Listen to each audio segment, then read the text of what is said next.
the relationship between Deutsche Telekom and the partners really grew on a more personalized level. Building that long-standing relationship, investing in them to make sure that everyone's performing to the best of their ability, I think goes a really long way. Here we can really see how they're performing, where maybe they have gaps in skills. We can see it, the shop managers can see it. It's a complete new way of coaching, and it's really helping a lot for motivation. Hello everyone, thank you for joining us. I'm really excited today to have Daniel García join us from Deutsche Telekom. Daniel's been really leading the efforts to strengthen the connections with all the retail partners across their network, but really to improve the performance with those retail salespeople and the advisors. What were your roles and responsibilities when you stepped into the position? It has been now 2 years since I moved to this new position, and my role for this retail partners we have in Germany is to provide them the right information, the right time, with the right amount originally, but this has changed clearly. A lot of your challenges I recall from our original conversation were around exclusive partners versus multi-brand partners, obviously, versus how it differs from your in-house retailers. Kind of talk about some of those challenges specifically you guys went through internally and dealing with the different types of retailers that you have. The most difference is the part of the sensibility of information. So with exclusive partners, we're working very closely most of the times since a long time. And so we are sharing more information, more sensible information with multi-brand partners. Since they're also working closely with our competitors, we are not doing that much. But still, we are working much more closer, obviously, with our own people, and also having this bridge of communications we have with the retail partners. So in terms of some of those challenges, you talk specifically around those external retail Salesforce, when it comes to data, governance, compliance, things of that nature that you can't share externally, but you can share internally. Talk a little bit more about those challenges and kind of how you guys were looking to solve those. Well, at the end of the day, it's really about how we can bridge this communication, how we make them engage with us much more. But first of all, it's how we can reach the sales front line. So right now, we're having good communication, strong relationship with the shop managers on a daily basis. We know exactly what they need, what they want, and vice versa, but we don't have any connection to the front line, and this is this bridge we want to build. Understood. So let's talk about how you went through the decision-making process and kind of the discovery specifically for solving for that issue, right? Before finding a solution, kind of what were your steps internally that you considered for solving that problem before you started to look externally? Well, it really, like we learned today, it's starting with this why. What is the problem statement? What is really the big issue we have? And this ideation and problem statement took some time. I think it was super valid. And then in the end, we knew, okay, we have this bridge or this gap of bridge. We want to create it, and it's worth putting effort in it. And this was also the time when I changed my priorities to dedicate it to this solution. Okay. So if you were looking at different things internally, right, and obviously you realized at that point you wanted to look externally, and we talked prior that part of that decision-making process dealt with a mutual customer of ours, right, a reference from you guys into what we're kind of doing. Can you kind of share how that influence really helped your decision-making process and even get buy-in from a leadership perspective inside of the organization, specifically for using an external tool? Yes, so since we evaluated and validated this problem we have, it was basically white paper on green grass, which I like. So we can really start from zero, and I started to check what's happening in other markets, other industry, how are they solving this kind of issue we also have, and so somehow like an outside-in perspective. And therefore we're sharing best practices with different partners we have, different other vendors, and then we're also doing it with this company from Switzerland, and then we saw basically the solutions they had in place, and we saw, and I knew at this point the search is over. This is something we also want to try.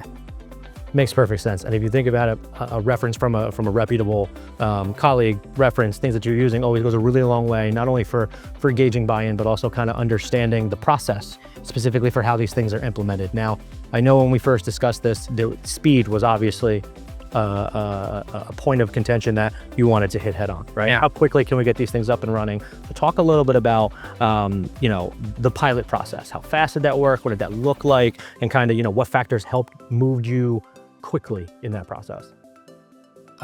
So we really took a risk on that. Normally at Deutsche Telekom, when we're innovating new product, it takes about 2 2 to 3 years, so lots of time until we really get the new product on the street.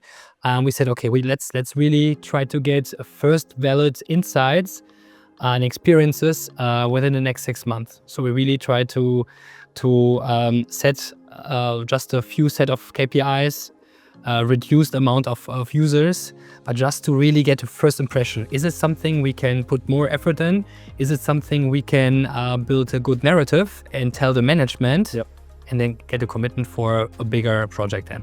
So I can imagine with all that, getting things up and running, and obviously using more of a test, right? That's what the POC really is. It's an understanding of baseline measurements for KPIs and rolling it out slowly in different types of pockets or teams or retail locations. What did you underestimate in terms of change management, leveraging all that information? What are the things you learned trying to get this new software into your organization, but also scale it from there as well? It really was the matter of the change, getting the change into the heads of the guys, internally with our management, but also of course with our partners, the shop managers, to really say to them, hey, this is something new. Is 90% of the battle, but the other part of it is trying to get the managers on board, right? So the shop manager specifically. So can you talk a little bit about both what that evaluation and that rollout looked like for the shop managers after you got the approval from senior leadership? And then also, what would you do differently? For the shop managers, for them was, I think most of them are a bit old-fashioned in terms of, for us employees, they're just coming out in, I just want to go to my business, I don't care maybe that much. And now coming with such a new approach for them was like, what do I need it for? It's just a game or gamified stuff. I don't know if it's really helping me. So they were pretty skeptical in the beginning, but then we showed them, we introduced what's also in for them, not only for the sellers, but what capabilities they have and what benefits, of course. And then they somehow realized, okay, this is a big chance for us as well, but it took time. Yeah, and anything from a change management perspective is always an uphill battle to a certain level, right? But as soon as you're getting engagement and buy-in and there's a practicality for how the software is being used specifically, you're going to start to see certain success metrics. Now, in this use case, specifically for the external retail partners, a lot of it had to do with the usability of the mobile app, like how are they using it on the go, things of that nature. Can you, what are your advisors kind of think about Centrical's mobile app overall? And, if you have any funny stories specifically, we talked about, when and how often these shop managers are actually leveraging the platform. Yeah, this is pretty interesting. So the feedback we get from the interviews we are doing with them, and we have constantly feedback with the sellers, with the advisors, is that most of them use it through the Centrical app, so on their private phone. And most of them waking up on the way to work. Some said on the toilet, which was honest, I think, to say. And what they loved about it was this competing against the team peers, the other sellers in the shop. I want to be in the next level quicker than you. I want to have more points. But also using this platform as their new source of truth, meaning getting relevant information from Deutsche Telekom, everything they need for their daily business. And this is super positive. And the best thing is they are super motivated, and yet we don't have the shop implemented. And I think outside of the use case of how often that gentleman was checking the actual mobile app, it did change the perception, right? It did change the culture, specifically around what this platform was allowing the external, the shop managers, the external retail partners you specifically use. Give us, like, since rolling that out, kind of how have you seen the culture and the perception of those shop managers, of your relationship with your external partners? How's that changed? How's that shifted?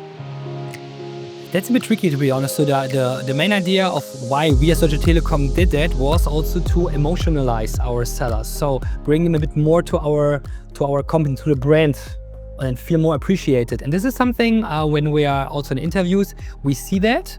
But if we ask our exclusive partners, and this is the main audience we were testing it before, they say, I already felt close to Deutsche Telekom. I don't feel much closer, but I see the appreciation, I see the effort you are doing for us as a seller.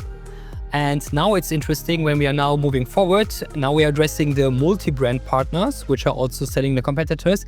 And let's see if we can bring them more to our side and emotionalize them. So I think this is really interesting if we talk in 6 months, maybe if we see a difference there.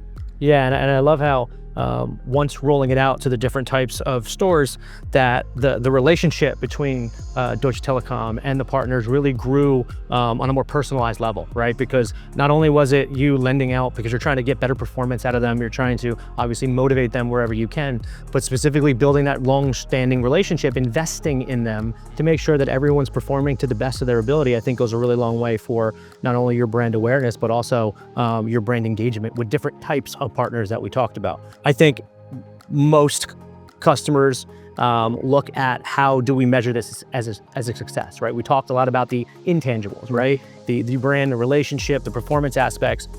Give us a little bit of an idea on the success metrics that you guys saw from using the platform, whether it was ROI, whether it was, different types of KPIs that you guys measured as, the no-go aspect of success. So maybe first of all, and this is also what I'm keep telling our management, this is not a sales machine in terms of you put money in and you get money out. I think, and this is also our success metrics to say, it's the logins, it's the acceptance, the engagement rate, and also the learning. And I think if you have this high, sales will come automatically. And that's why we're also focusing more on this one than on sales performance. Of course, we need this one as well.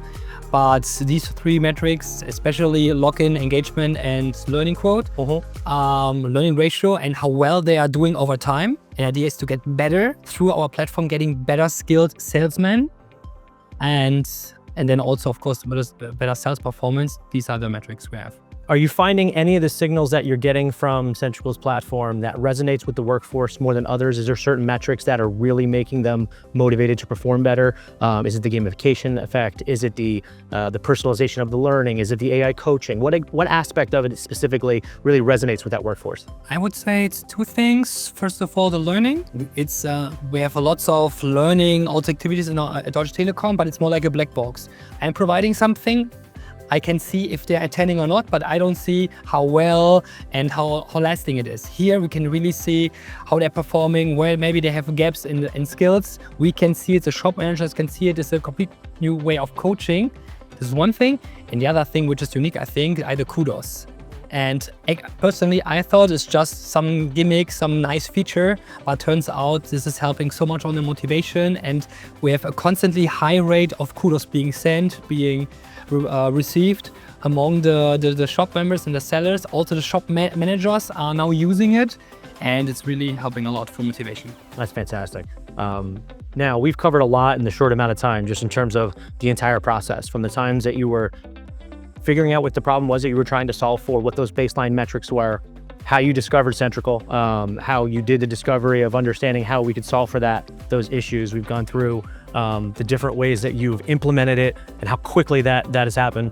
But more so, let's talk about the growing relationship, right? Because Centrical always sees relationship with their customers as a growing relationship. We're investing in you guys as well as we are on the platform. Talk a little about what you think success looks like between Centrical and Deutsche Telekom over the next 12 to 18 months. First of all, I like to highlight, and I think this is the most crucial one, is always the people. So I have the pleasure to working with great guys from your side, which are helping us a lot in the day business. Really super dedicated guys and very professional. This helps. And of course, we want to grow with you guys. Now, the idea is that we are going to expand within our own channel, but then also add new channels. So we are in retail now. There are different other sales channels with external partners. I think there's a big potential there. As no working console, we are quicker and faster and more productive, I think. Yeah. And this would be the day. So if you ask me what's the goal for next year, I would say at least one more sales channel fully implemented and executed, and 1-2 others in the pilot phase. Perfect. Now that you've become a seasoned veteran in terms of how this software works, but more so how it's implemented and what you guys have seen from a success perspective, what kind of advice would you have for other senior leaders looking to solve very similar problems through, Centrical's platform? Or specifically, what advice would you have for those senior leaders trying to solve for those issues? I would say really try to focus on your employees, as they are super valid and the most important thing you have as an employer. And look from their perspective and how you can make their life better, how you can motivate them, how you can engage them, and take the time to take them on this journey, like with belief, with trust. And even if it takes time, it's worth it to invest it. So really like giving the purpose and showing what's the right path. Yeah, I think that's amazing. Anything else before, any tidbits, any funny stories, any use cases you can think of that we might be able to solve for, that you saw along the process that you want to kind of give us some ideas around, that I think the audience would engage with?